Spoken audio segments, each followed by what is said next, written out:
पंजाब भर की तरह सियालकोट में भी बल्दियाती इलेक्शनों की तैयारियां शुरू हो गई। यूनियन काउंसिल पेचोकी में चेयरमैन के लिए चौधरी अली अहमद जट और वाइस चेयरमैन के लिए राना मोहम्मद यूसुफ चौहान को इत्तेहाद ग्रुप ने मुतफिका तौर पर उम्मीदवार नामजद कर दिया है।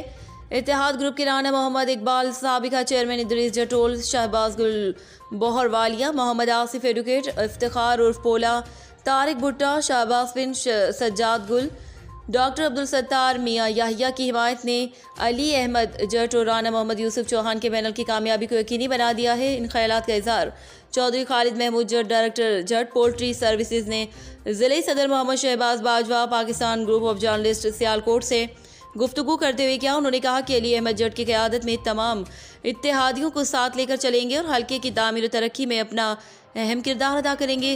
अली अहमद जट पैनल की कामयाबी इत्तेहाद ग्रुप की कामयाबी है।